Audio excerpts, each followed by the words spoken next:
Causes of IBS. Irritable bowel syndrome has no single cause, but it can be caused by a variety of factors included. எதனாலன்றதை நம்ம பார்க்க போகிறோம்.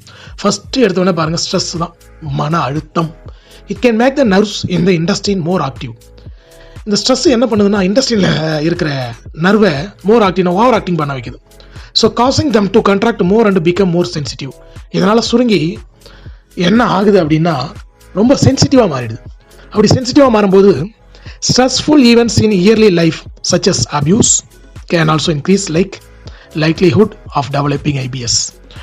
So இந்த ஸ்ட்ரெஸ்ஃபுல்லான ஒரு பிரச்சனை, மெயினாக இந்த அபியூஸ்ன்றது அவங்கள தவறாக உபயோகப்படுத்துறது. இது செக்ஷுவல் அபியூஸ்னு கூட சொல்லலாம். சிறு வயதில் ஏற்பட்ட ஒரு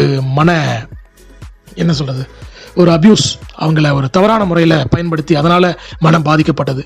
இந்த மாதிரியான கோளாறால் கூட என்ன பண்ணலாம், தாராளமாக ஐபிஎஸ் டெவலப் ஆகலாம்.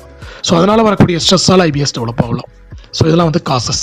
ஸ்ட்ரெஸ் நீங்கள் அதிகமாக மன அழுத்தம் அதிகமாக ஐபிஎஸ்ன்னு சொல்லக்கூடிய இந்த இரிட்டபிள் பவல் சிண்ட்ரோம் அதனுடைய சிம்டமும் அதிகமாகும். அப்போ ஏற்கனவே சாப்பிட்ட உடனே ஒரு 3 வாட்டி 4 வாட்டி மோஷன் போகிறாங்கன்னா 10 வாட்டி போகிறதுக்கும் வாய்ப்பு இருக்குது. அதே மாதிரி வயிறு அதிகமான அழுத்தம், வயிற்று பொறுமல், வயிறு இறைச்சல், வயிறு இழுத்து பிடிக்கிறது, வயிற்று வலி, ஸோ டிஸ்கம்ஃபோர்ட்டு, கேஸ் பிரியறது, அடிக்கடி பிரியறது, இது மாதிரிலாம் அதிகமாகிறது வாய்ப்பு இருக்குது. எப்போ ஸ்ட்ரெஸ் அதிகமானா. சரிங்களா?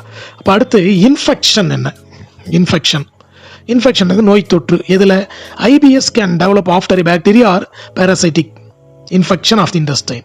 குடலில் பாக்டீரியாவாலேயோ அல்லது பேராசைட்டிக்னு சொல்லக்கூடிய இந்த குடலில் ஒட்டுண்ணின்னு சொல்லுவோம் இல்லையா, இதனாலேயோ கண்டிப்பாக டெவலப் ஆகிறதுக்கு வாய்ப்பு இருக்குது. அடுத்து antibiotics can also disturb the gut flora and leads to IBS in some cases. நான் சொல்ல புரியுதுங்களா? ஆன்டிபயோட்டிக் அதிகமாக எடுத்திங்கன்னா உள்ளே இருக்கிற நல்ல பாக்டீரியாவெல்லாம் கொண்டு போட்டுடுச்சுன்னா கட் ஃப்ளோரா பாதிக்கப்படும்.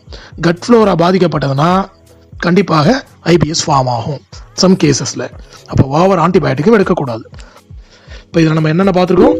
மெயினாக ஸ்ட்ரெஸ்ஸு, இன்ஃபெக்ஷனு, ஆன்டிபயோட்டிக் அதிகமாக யூஸ் பண்ணால் வரதுக்குண்டான வாய்ப்பு இருக்குது.